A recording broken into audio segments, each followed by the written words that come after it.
New revelations in the decades-old murder trial for the men who killed Emmett Till. A jury acquitted the two at trial, but they later confessed to the murder in a magazine interview. For years, the world thought the jury came to a quick not guilty decision in that case, but NBC5's Marion Brooks looked deeper into the case and discovered that not guilty verdict did not come so quickly. Marion?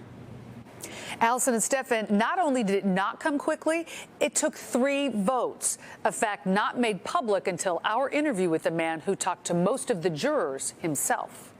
In September 1955, an all-male, all-white jury delivered the verdict that was expected in the case against J.W. Milam and Roy Bryant, not guilty. Expected because of the tone of the time. Like the jury, they did what was right for the time, and people. Black lives just didn't matter, put it simply. The verdict, not guilty. People rejoicing. Segregation is rejoicing at the verdict, and we was crushed. J.W. Milam and Roy Bryant kidnapped and killed 14-year-old Emmett Till in the summer of 1955. Emmett was from Chicago. He'd been visiting his family in Money, Mississippi, and whistled at Roy Bryant's wife, Carolyn, in a store they owned. Milam and Bryant were tried for Till's murder in a heated courtroom that featured Emmett's great-uncle Mose Wright from the stand, pointing out Milam and Bryant as his kidnappers. One day my dad said, I know one thing. I know I'm going to testify. Whether I live, I don't know. So he knew by testifying he could be killed for this. But he said a man has to do what a man has to do. The jury returned its verdict in about an hour and bragged to the press it wouldn't have taken that long if they hadn't, quote, stopped to drink pop. But it apparently wasn't that simple. All the jurors, all the lawyers, both sides, the judge, all gave me interviews. This is Stephen Whitaker, a Tallahatchie County, Mississippi native. In the early 1960s, he conducted the first extensive investigation of the Emmett Till case for his master's thesis. It's called A Case Study in Southern Justice, the Emmett Till Case. For his work, he spoke with almost everyone involved in the trial, including 9 members of the jury and 1 alternate. Despite his extensive knowledge, this is the first on-camera interview that he's given about the Emmett Till case. And with us, he dropped 2 bombshells, sharing details he did not include in his thesis.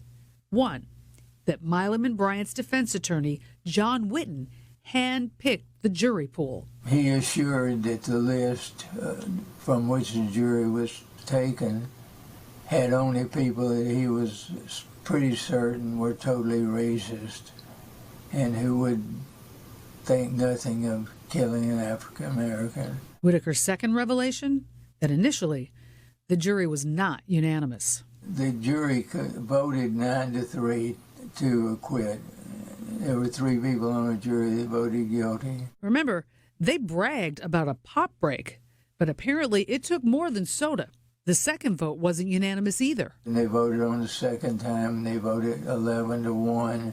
And finally, the third vote was 12-0. Whitaker identified the last holdout as Bishop Matthews. Well, they had an agreement among themselves not to talk, not to tell who voted, but I know the one person who held out till the third ballot was Mr. Matthews. And despite the hubris the pop break comment suggests, for some jurors, there was apparently some regret about the verdict. The 3 told me later on that they felt very bad about what they had done. 4 months after that not guilty verdict, J.W. Milam and Roy Bryant confessed to killing Emmett Till in an article for Look magazine.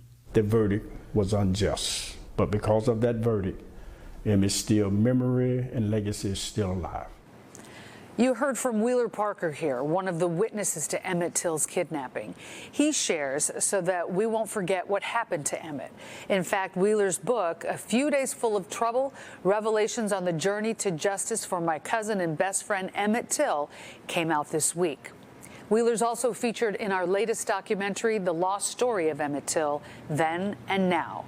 And we invite you to watch it at NBCChicago.com and on our Roku channel. Allison, Stefan. Fascinating. Marion Brooks, thank you. Thanks.